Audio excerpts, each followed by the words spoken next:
Bonjour, alors petite vidéo pour demander de l'aide.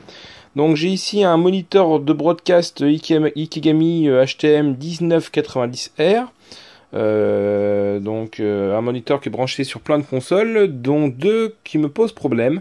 Dont l'allure derrière de l'image est pas du tout bonne, la synchro est vraiment pas bonne. Donc je cherche pourquoi et j'arrive pas à trouver pourquoi. Donc voilà, je pose cette petite vidéo pour essayer de trouver des gens qui pourraient m'expliquer. J'ai branché un oscilloscope sur la partie RGB, enfin RGB. C'est la partie synchro. Alors faut savoir donc toutes les consoles sortent en RGB, y compris la 64 ici avec un mode RGB spécifique.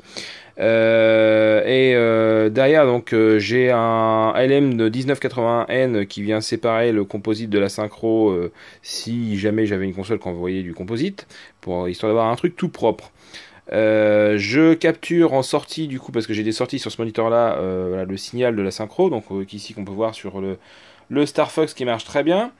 Et quand je passe sur la PC Engine par exemple, alors là je vais le faire en live, ça va switcher tout seul. Voilà, donc là on n'a rien vu, le signal de synchro est toujours le même.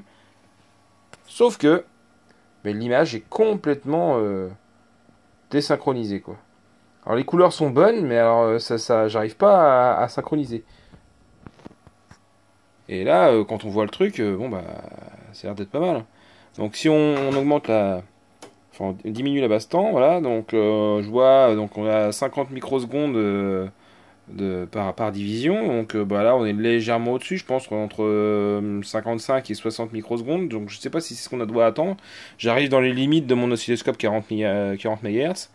Donc là on voit les fronts montants donc des transitions de synchro je pense, et je sais pas du tout ce que c'est que cette espèce de montée là, mais le fait est que c'est identique sur ma Super Nintendo, et sur la PC Engine ça fait ça, et quand je fais la 64 c'est la même chose, sauf que c'est même encore moins stable quoi. Donc, et c'était encore pire lorsque j'avais pas mis le filtre composite.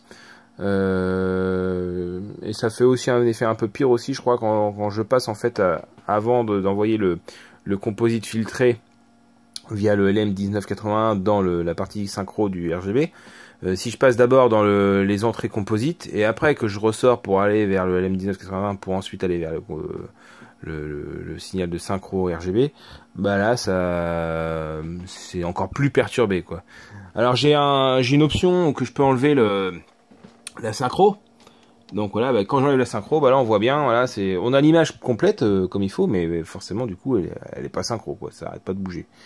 Donc là je sèche un peu. Je sèche un peu et ça me le fait que sur ces deux consoles là. Donc si vous avez une idée de où est-ce que ça pourrait venir, ça m'intéresse.